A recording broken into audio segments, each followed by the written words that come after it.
Hola, ¿se escucha? Hola.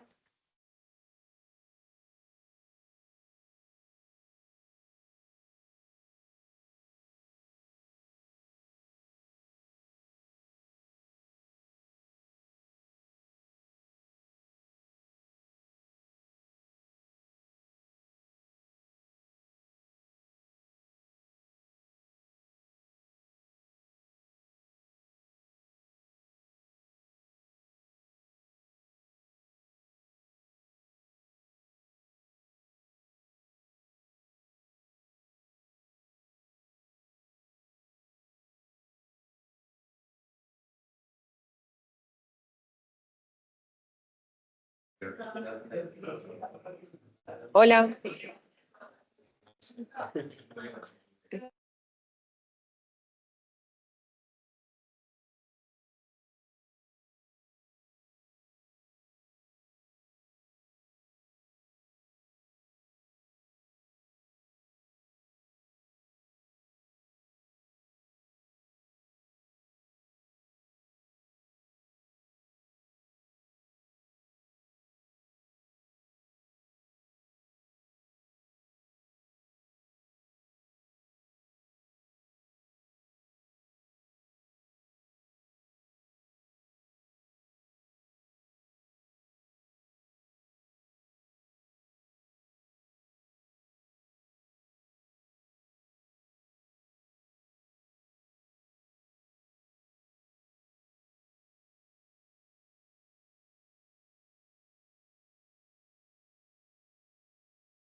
Yes. Perdón, era yo. Ya está funcionando. Bueno, hola niños, ¿cómo están? Mi nombre es Isabela Jiménez, estudiante de octavo, mi compañero Federico Espina, de noveno semestre, y les vamos a presentar un poco sobre trauma pediátrico.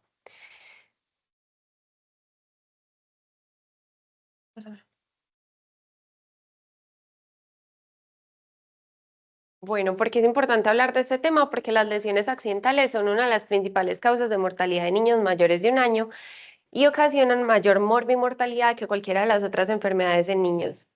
A nivel mundial, la OMS reporta 830.000 muertes de niños cada año y en cuanto a accidentes de tránsito acá en Colombia, Antioquia es el departamento con más muertes en esta población. El 80% son traumatismos cerrados y 2/3 están asociados a lesiones cerebrales, las cuales el 75% de las muertes son debidos a esta causa. A pesar de lo que les mencionamos, como podemos evidenciar en estas gráficas, tanto en Estados Unidos como en Colombia, desde el 2021 se ha visto que las muertes por homicidios han aumentado muchísimo más que los accidentes de tránsito, entonces es importante tener esta causa de muertes violentas para saber cómo las tratamos.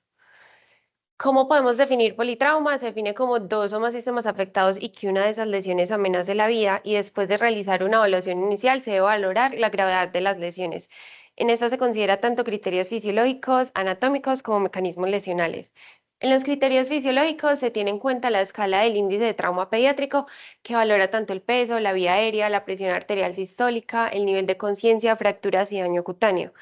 Valoran un rango de 6 a 12 y entre menor puntaje, mayor mortalidad y peor pronóstico. Un puntaje menor a 8 o mayor a 8, pero en una escala como de Glasgow menor a 13, se considera trauma grave y es criterio de activación de código de trauma. En cuanto a los criterios anatómicos, aquí podemos ver que considera si son lesiones penetrantes, si tiene fracturas en tórax, en extremidades, si tiene parálisis o sospecha de lesión medular y si tiene lesiones por aplastamiento o entre otras. Y en los mecanismos lesionales se considera la definición de trauma de alta energía en una caída de más de 2 a 3 veces la altura del paciente y según los criterios de colisión de vehículo, atropello o si en moto. Porque es importante una atención estandarizada porque se juega con el tiempo de dependencia y clásicamente se describe la curva trimodal de mortalidad, teniendo tres picos. La primera, la mortalidad inmediata que se da en los primeros minutos a segundos tras el accidente y normalmente se da por apneas secundarias a lesiones medulares altas o a lesiones cerebrales o se puede dar por lesiones de grandes vasos o cardíacas. Luego se da la mortalidad temprana que se da en los primeros minutos a las primeras 3 o 4 horas después de la lesión y se da por las lesiones de riesgo inminente de muerte como hematomas epidurales, subdurales, neumotórax, hemotórax y lesiones que generen choque hemorrágico. Y la última es la mortalidad tardía, que se da de días a semanas después y es secundaria a sepsis y falla multiorgánica. Entonces, se ha visto que con una atención estandarizada, como los de la ATLS, se ha logrado disminuir tanto la mortalidad precoz como la mortalidad tardía, y eso se debe a mejoras en la atención inicial, en lo que se conoce como la hora dorada, y eso se ve reflejado en disminuciones en la mortalidad y en mejores resultados a futuro. ¿Qué hace especial a la población pediátrica? Es que las características anatómicas y fisiológicas únicas de esta población, junto con los mecanismos comunes de lesión, producen patrones distintivos de lesión. Como ya mencioné, los principales mecanismos de lesión son contundentes y afectan lesiones craneales. Entonces, los más comunes son apnea, hipoxia, hipoventilación. Por lo tanto, en esta población pediátrica, en la atención inicial se debe hacer mayor énfasis en las vías respiratorias y en la respiración. En cuanto al tamaño y la forma y la superficie corporal, se ha visto que los niños tienen menor masa corporal y por eso una mayor fuerza aplicada por unidad de área corporal. Tienen además mayor proporción del tamaño del cráneo y por eso se ve asociado con mayor frecuencia a traumas craneales. Además, esta energía transmitida se transmite en cuerpos con menor grasa, menor tejido conectivo y mayor proximidad entre los órganos y por eso se ve con mayor frecuencia lesiones multiorgánicas.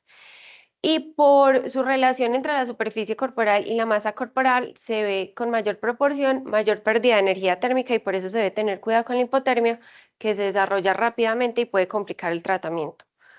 Con respecto al esqueleto, se sabe que el de los niños está incompletamente calcificado, contiene múltiples centros de crecimiento activos y es mucho más flexible, por lo que es menos común una fractura. pero si hay, sugiere una gran transferencia de energía y se debe descartar lesiones de órgano subyacente. En cuanto al estado fisiológico, se sabe que la inestabilidad emocional con frecuencia conduce a un comportamiento psicológico regresivo que dificulta el tratamiento. Además, los niños, incluso con lesiones menores, pueden tener una discapacidad prolongada en cuanto a la función cerebral, la adaptación psicológica y el funcionamiento de los distintos sistemas orgánicos a largo plazo. Y el éxito del tratamiento depende de un equipo inmediato y el tamaño adecuado.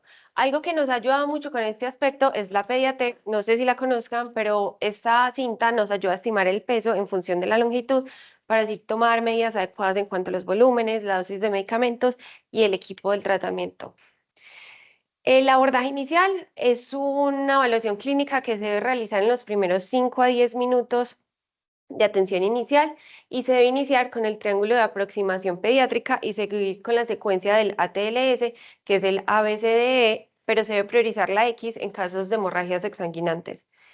En cuanto al triángulo de evaluación pediátrica, evalúa el aspecto, la circulación y la respiración. Ahí están cada uno de los cositos que evalúa. Cuando todos los tres están bien, se considera que el paciente está estable y se sigue con el ABCDE, pero si uno de estos está afectado, se considera que el paciente está inestable y se debe priorizar inicialmente algunas actuaciones. Se debe administrar oxigenoterapia al 100%, se debe monitorizar tanto la frecuencia cardíaca, la frecuencia respiratoria, la saturación y la presión arterial. Glucemia en caso de que el lado afectado sea el aspecto y se debe obtener 2 accesos venosos de gran calibre para proseguir con el ABCD. El primero es la A de la vía aérea, cuyo objetivo es establecer una vía aérea permeable. Se debe hacer una inmovilización cervical y se habla que es preferiblemente una inmovilización bimanual. Se puede realizar tanto lateral como cefálica, pero ante poca disponibilidad de personal se debe hacer una colocación de un collarín cervical. Se debe recolocar la vía aérea manteniendo una correcta alineación porque como sabemos entre los niños son más pequeños, hay mayor desproporción entre la línea media de la cara y la tabla de la columna cervical, generando una flexión pasiva hacia anterior de la columna y de las vías aéreas. Entonces, ¿qué se puede hacer para solucionar esta flexión pasiva y lograr una correcta alineación? Se puede colocar una sábana acolchada más o menos de 1 pulgada por debajo del torso del niño para evitar esta posición de olfateo y mantener una posición neutral. Se va a hacer una apertura de la vía aérea, se debe, mediante tracción mandibular o triple maniobra modificada, se debe examinar la cavidad orofaringea retirando objetos extraños solo si son visibles y realizar la aspiración de secreciones. Y por último, se debe asegurar la permeabilidad de la vía aérea por cánula orofaringea o por intubación si requiere. Esos son los casos que requieren intubación inmediata y en casos de apnea, coma o parada cardiorrespiratoria no se requiere premedicación, pero en el resto de los casos se requiere preoxigenar al paciente y esperar a obtener los accesos venosos para realizar la secuencia rápida de intubación. La TLS nos recomienda especialmente en los lactantes en la preoxigenación, administrar sulfato de atropina porque ante la estimulación laringea directa de la intubación puede causar bradicardia por la estimulación vagal. Si no es posible hacer una intubación, se debe asegurar la vía aérea por una máscara laringea, pero si hay un edema importante de la glotis o gran traumatismo facial, se puede asegurar la vía con una punción cricotiroidea. Luego la respiración, es importante valorar y optimizar la ventilación y la oxigenación y detectar alteraciones de estas causas. Se debe administrar oxígeno al 100% con una máscara de no reinhalación hasta que se demuestre que no lo necesita porque la hipoxia es una de las principales causas de parada cardiorrespiratoria en los niños y la hipoventilación puede generar acidosis respiratoria, bueno, y trastornos ácidos bases que generan el diamante de la muerte.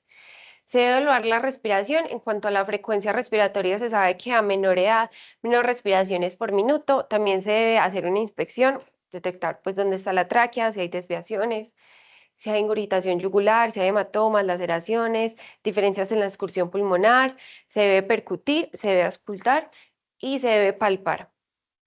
En cuanto a las patologías importantes a identificar, las lesiones de riesgo inminente son neumotórax de tensión, hemotórax abierto, hemotórax masivo. Esas tres se deben de tratar de inmediato con un drenaje pleural, con un tubatórax, teniendo en cuenta que el hemotórax de tensión se va a hacer una descompresión previa con un Yelco 14 a 16 por encima de la tercera costilla en línea clavicular media. Y el resto de lesiones importantes son tórax inestable, trauma traqueobronquial y contusión pulmonar que pueden requerir incluso ventilación mecánica. Mm.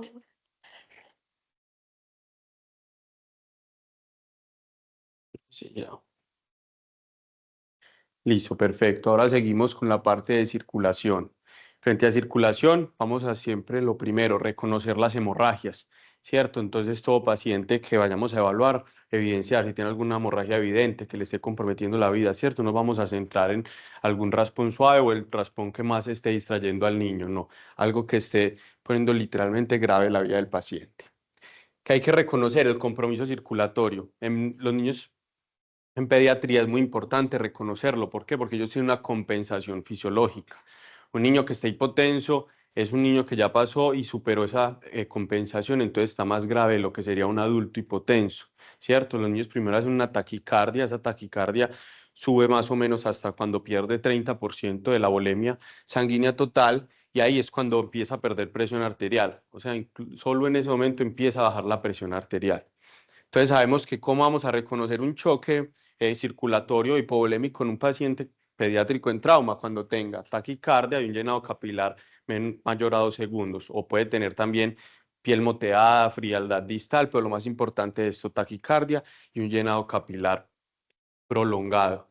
¿Qué más hay que saber del choque? Tenemos que conocer los límites inferiores de la presión arterial, porque en pediatría cambia en cuanto a los adultos. Sabemos que frente a los neonatos tenemos un valor de menos 60 milímetros de mercurio en la presión sistólica. Se supone que la diastólica debe ser más o menos 2/3. La sistólica, importancia en pediatría no toma tanta importancia como la sistólica, pero sí un poco más importancia la presión de pulso que no vaya a estar muy estrecha. También tenemos que saber que el límite inferior para los pacientes de entre 1 y 10 años es 70, más la edad por 2, y los mayores de 10 años es igual a los adultos, menor de 90. Listo. ¿Qué más debemos saber? Una tabla muy importante que queríamos tener en cuenta y se debería de contar pues, en los servicios de urgencia en donde atiendan pacientes pediátricos para reconocer tanto el peso, fácil simplemente mirarlo así, o podemos usar el Pediatape, ahorita les muestro la fórmula del peso, la frecuencia cardíaca máxima que debemos tener por edad, porque con esto vamos a ver si el paciente es taquicárdico o no. Unos médicos que, por ejemplo, no atiendan niños y vean un paciente de 5 años con una frecuencia de 130, van a pensar que es taquicárdico, pero sabemos que no es así. Ellos pueden manejar este tipo de frecuencias cardíacas. ¿Sí?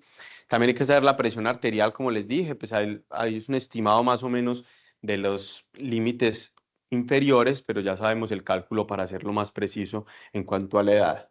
Pasamos a la frecuencia respiratoria, muy importante, también varía según la edad, entonces es muy importante tenerlo presente. Y en pediatría, si es más importante que en adultos, tener el gasto urinario. Con esto nos ayudamos a saber si estamos haciendo una buena reposición hídrica, si el paciente está deshidratado, por decirlo ahí, o sigue hipovolémico por el sangrado.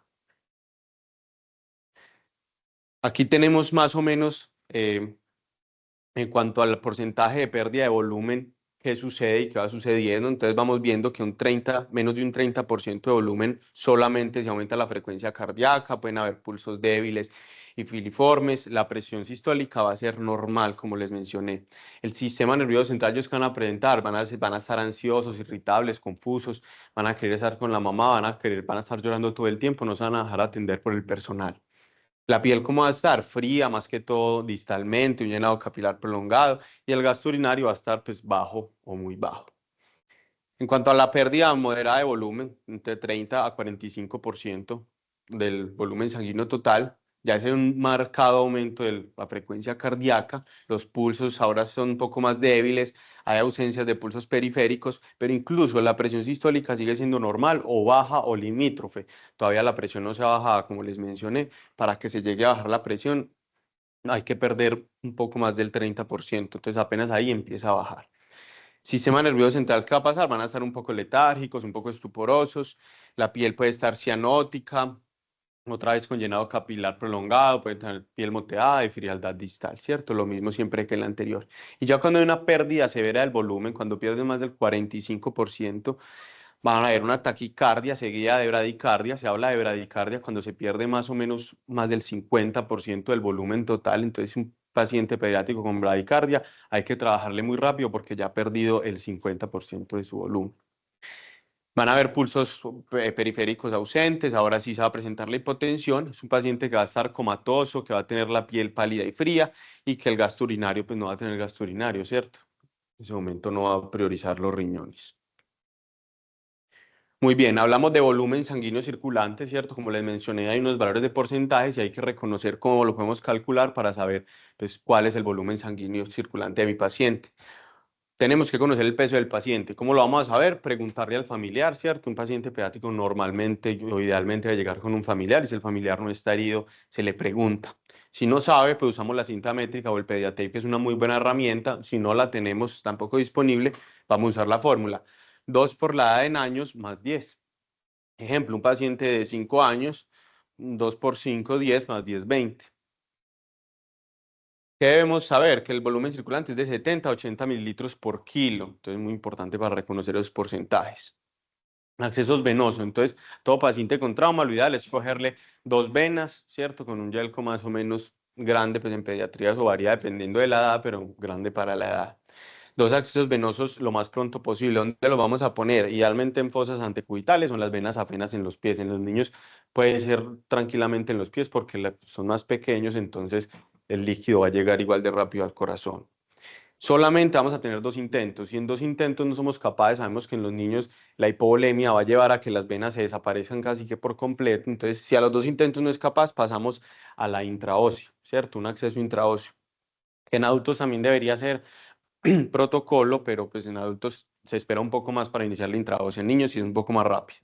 Que sabemos que dónde se puede poner 2 centímetros debajo de la tuberosidad tibial, ¿cierto? Contamos más o menos 2 centímetros por debajo, 2 centímetros por encima del cóndilo lateral del fémur, en el esternón en los mayores de 3 años, 12 centímetros por encima del maléolo medial o en la cabeza del húmero, ¿cierto? En realidad se podría poner en cualquier parte ósea porque simplemente lo que va a hacer esto es permitir un acceso venoso seguro que va a permitir el flujo de líquidos, sangre, lo que sea, podemos meter por ahí y pues nos va a asegurar el paciente.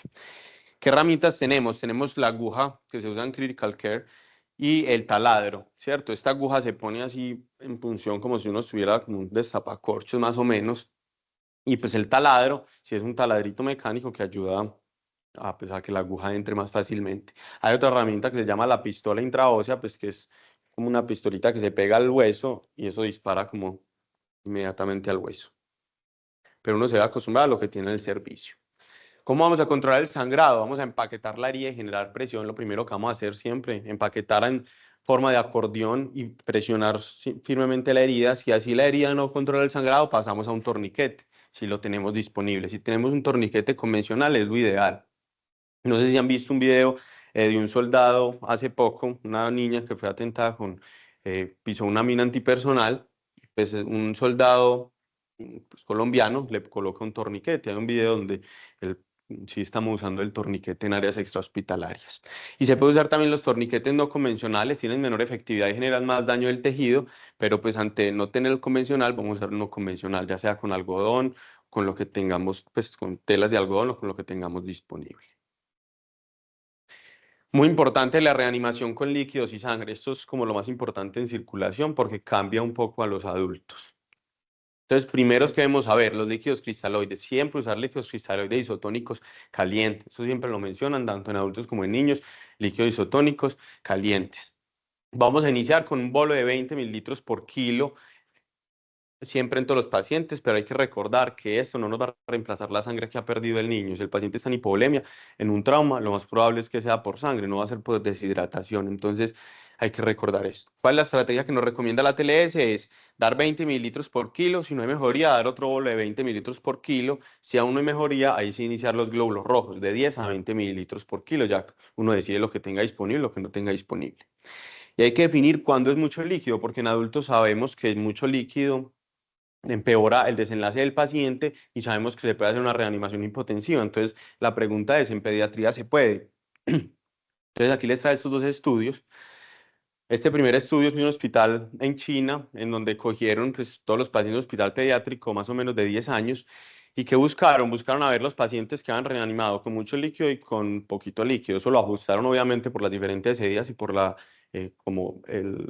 severidad del trauma para no tener como sesgos, y vieron que niveles por encima de 60 mililitros por kilo, empiezan a aumentar la estancia hospitalaria, la necesidad de ventilador mecánico, y a ellos no les afectó mortalidad. Pero aquí llegamos a este otro estudio del 2014, este del 2018, este 2014, que incluso el título dice, los niños son resistentes a las grandes cantidades de volumen, pues los efectos adversos de las grandes cantidades de volumen, pero lo que ellos explican en el artículo es que muestran también con unos pacientes de dos hospitales de Estados Unidos, más o menos como 400 niños entre los años de 4 y 16 años, y también cogen lo mismo, los separan en grupos por volúmenes, ¿saben? También demuestran que más de 60 mililitros por kilo aumenta estancia hospitalaria, ellos sí les aumentó mortalidad y les aumentó necesidad de ventilador mecánico, entonces muy importante. También demostró que incluso el paso de comidas blandas a sólidas se demoró más en los pacientes que recibieron líquidos de grandes cantidades. Entonces, ¿qué sabemos? Sí son malos las grandes cantidades de líquidos, hay que pasar lo más rápido posible a sangre, pero no se puede hacer lo que hacíamos en adultos, no se puede pasar a una reanimación hipotensiva. ¿Por qué? Por la fisiología del niño. Como les dije, una compensación, ellos son una compensación temprana. Entonces, esos pacientes cuando están en hipotensión significa que ya han perdido más del 50% del volumen sanguíneo. Entonces, eso no es válido como los adultos que ahí se puede hacer la reanimación hipotensiva. Hemoderivados, vamos a usar lo mismo, ¿cierto? Una relación 1 a 1 cuanto plaquetas, plasma y glóbulos rojos. Vamos a recordar que uno de los principales efectos adversos es la hipocalcemia, más que todo en neonatos les afecta un poco más incluso que a los otros pacientes. Y hablamos de transfusión masiva en pediatría, cuando administramos 40 mililitros por kilo en 24 horas, 50% del volumen sanguíneo en un total de 3 horas o un 100% del volumen sanguíneo total en 24 horas, ¿cierto? Cuando reemplazamos el volumen total del paciente. ¿Cómo sabemos qué respuesta a líquidos o a la sangre que le estamos administrando al paciente? Va a ir disminuyendo la frecuencia cardíaca, ¿cierto? Tampoco tanto en la bradicardia, ¿cierto? Una disminución progresiva. Aumento en el sensorio, el niño va a estar menos agitado o no va a estar ya letárgico, va a estar más despierto.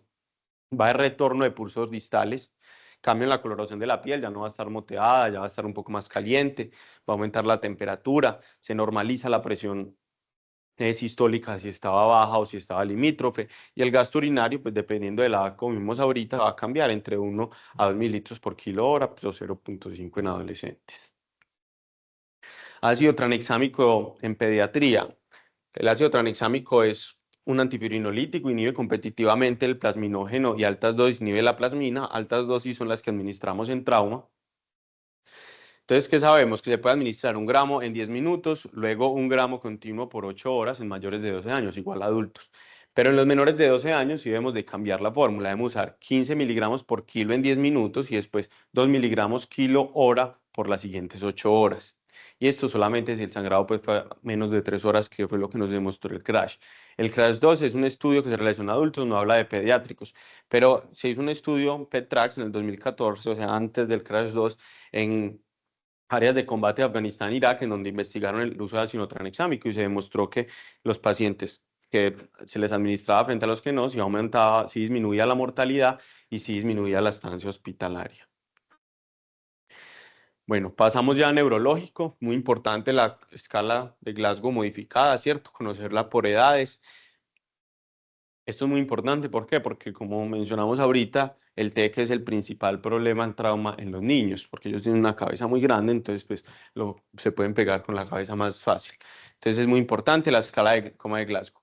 Y les quiero poner allá de mantel, aunque estos los valores que muestran ahí es de adultos, pero también conocerlo para paciente pediátrico, ¿cierto? Que hay que manejar la temperatura, la hemoglobina, los electrolitos, la cabecera más de 30 grados, que todo el metabolismo esté adecuado. Manteniendo todo esto, vamos a evitar un segundo golpe del TEC más grave, ¿cierto? En trauma siempre vamos a tener ese primer golpe, que es el momento en el que nos accidentamos y nos aporreamos y ya lo que pasó, pasó, y ese segundo golpe en donde son lesiones que mientras no vamos tratando se van empeorando. Entonces, muy importante cuidarlos con Damantel o con alguna estrategia pues que ayude a los pacientes con neurotrauma. Seguimos con la exposición, muy importante evitar la hipotermia, ¿cierto? Aquí les pongo dos contextos. Abajo tenemos unos pacientes, no sé, en Suiza, haciendo esquí de nieve, que a un paciente de estos ocurre un trauma, le empiezan a quitar la ropa para revisarlo, lo dejan en la nieve, es un paciente que puede presentar una hipotermia y llegar al hospital hipotérmico. Y arriba tenemos una paciente en un lugar hostil, parece un campamento de migrantes, en donde, por ejemplo, ese vehículo la puede atropellar, la niña cae en ese charco, es un lugar frío aparentemente porque la gente lleva bastante ropa, puede caer al agua, nos llega mojados al servicio de urgencia, hay que quitarle toda esta ropa para evitar la hipotermia. Sí, vamos a calentar con mantas térmicas si tenemos, con lo que tengamos a la mano. Si no tenemos mantas, tenemos líquidos siempre disponibles en el servicio, los calentamos, se los ponemos eh, en las axilas, tampoco pues sin quemarlos, pero siempre buscar que el paciente esté caliente y no olvidar los lugares ocultos, ¿cierto? Los pacientes a veces les quitamos toda la ropa, más que todos los niños, y los dejamos, por ejemplo, con el pañal. Debajo del pañal también pueden tener lesiones, también pueden haber diferentes lesiones. Y pues la manta térmica que todos debemos de conocer y debemos de contar con una disponible. ¿Qué más debemos hablar de politrauma en pediatría? Pues la familia, ¿cierto? Es un soporte muy importante. El paciente pediátrico siempre debe estar idealmente con la familia, con el acompañante. Si se puede que la mamá o el papá o el que lo trajo siempre esté al lado del niño, se va a sentir más seguro, va a ser más colaborador con uno. Y nunca volvemos a olvidar el maltrato, ¿cierto? Es una de las razones pues, de traumas. No, los niños los pueden tirar, los niños los pueden golpear y decir que los chocaron, los niños los pueden tirar por las escaleras, ¿cierto? De todo se ha visto y todo eso es trauma y se debe sospechar. Ya después, más que todo, obviamente, en la segunda evaluación, pero es muy importante. ¿Qué anexos debemos tener? Gases arteriales, glucosa muy importante, electrolitos, hemoglobina, todo lo que tenga que ver pues como a nivel sanguíneo. Rayos X deberíamos de tener de tórax, pelvis, cervical, de huesos largos. En los pacientes pediátricos sí debemos priorizar un poco más el TAC, ¿cierto? Aunque no los queremos exponer a tanta radiación, pero si sospechamos alguna lesión grave, lo que más nos va a ayudar va a ser el TAC. ¿Qué pasa con el FAST en pediatría? El FAST en un paciente inestable en pediatría, si nos muestra líquido, no significa o es indicativo de cirugía inmediata. Solamente nos indica que hay un poquito de sangre. Los niños no se puede hablar tanto de la relevancia de cuánta sangre o cuánta poquita sangre haya, porque puede haber siempre líquido en esa cavidad, entonces solamente para explorar lesiones de órganos o saber si de pronto hay contenido de sangre o no, pero no es indicativo ni de gravedad ni de cirugía inmediata. Y pues deberíamos de aprender un poco más de POCUS en pediatría, no hay casi investigación sobre POCUS y sobre FAST en pediatría, entonces pues entre más lo conozcamos, más vamos a evitar un poco la radiación y vamos a ayudar a los pacientes. Y siempre deben llevar una valoración por cirugía, idealmente por cirugía pediátrica, que ellos son los expertos en las heridas quirúrgicas y cuáles van a ser las indicaciones o no de heridas quirúrgicas, que en principio van a ser heridas por arma de fuego, heridas cortopunzantes, o heridas que estén inestables y no mejoren con la reanimación inicial. Listo. Ahora sí, la evaluación secundaria, vamos a revisar detenidamente al paciente de manera cefalocaudal, ¿cierto? Como la imagen de este paciente, igual la misma guerra de Irak y Afganistán que les mostré en el estudio del PETRAX, nos mostramos un paciente ya estabilizado, un paciente que ya está intubado, que ya tiene colocación, no sé si tiene una férula en el pie derecho, que tiene una amputación en el pie izquierdo. Ahí podemos que revisar otra vez al paciente, revisar los cefalocaudal, revisar que no esté sangrando, revisar que no esté con frialdad distal, que él esté caliente completamente, sí, que el tubo esté bien colocado. Volver a revisar todo lo que hicimos. Y siempre revisar el sample, los signos y síntomas, si es alérgico a algo, si está tomando algún medicamento, aunque en pediatría es un poco más raro, si tiene algún antecedente de importancia, cuándo fue la última vez que comió, más que todo para cirugía de intubación, pero igual con la secuencia rápida de intubación lo que intentamos prevenir es eso, no necesitamos un ayuno. Y un evento, pues qué evento llevó al trauma que pasó, es muy importante ahí preguntar bien y que la historia sí no sea coherente para pues no sospechar un maltrato. Listo, ya terminando les quiero mostrar el ABCDE, que siempre nos hemos hablado, ¿cierto? XABCDE, o otra estrategia que también se usa más que todo en el ambiente de combate militar, que es el MARCH. También se usa en algunos hospitales, que es lo mismo, M, hemorragia masiva, A, vía aérea, R, respiración, C, circulación, y en la H ellos hablan hipotermia y cabeza, como en inglés. Entonces, me parece otro abordaje interesante, que es diferente al de la TLS, pero en principio es lo mismo, intenta hacer una secuencia para elaborar a un paciente. Recordemos que esta secuencia debe ser al mismo tiempo, ¿cierto? Uno no empieza con la A, la B y no, todavía no le quito nada al paciente porque no he llegado a la E, no, ¿cierto? Necesito mirar el tórax, pues voy exponiendo el tórax mientras voy mirando la B y ya empiezo con un poco de exposición. O si tiene una hemorragia masiva, veo que le está sangrando un pie del pantalón, pues le tengo que quitar el pantalón inmediatamente, ¿cierto? Es como secuencial y saber que hay que cumplir todos los pasos, por eso lo tenemos. Para concluir, sabemos que el trauma pediátrico es un problema de salud pública, como mostramos en las gráficas. Los homicidios están ganando sobre los accidentes de tránsito. Los accidentes de tránsito son prevenibles y los homicidios sí que son prevenibles, y más en los pacientes pediátricos. Esos reportes eran del 2024 y 2023 en Colombia, los boletines, ¿cierto? 31% de muertes violentas son por homicidios a los niños y niñas de Colombia. Entonces, muy importante. Y los niños no son iguales a los adultos, hay que conocer eso, ¿cierto? Son medidas diferentes, necesitan mayor cuidado, necesitan cuidado de las familias. Estamos atendiendo tanto el paciente como la familia. Los líquidos no se van a administrar iguales, importante. Los hospitales todos deben de contar con protocolos, sea la BCD, sea el MAR, sea su propio protocolo, pero que cubra todo eso y que tengamos una secuencia de trauma establecida, que todos estemos hablando lo mismo para evitar errores. Y se necesitan más investigaciones en trauma pediátrico. Como vemos, todo es más o menos sacado de los adultos, hay pocos estudios en niños, todos los estudios son inconclusos, todos son retrospectivos por más o menos obvias razones, y hay pocos estudios pues, aleatorizados sobre el tema, entonces no hay muy buena evidencia sobre todo. Y aquí mostramos pues un paciente, por decirlo bien manejado, con una camilla, el Pediatape, y transportado para su servicio de urgencias. Y muchas gracias.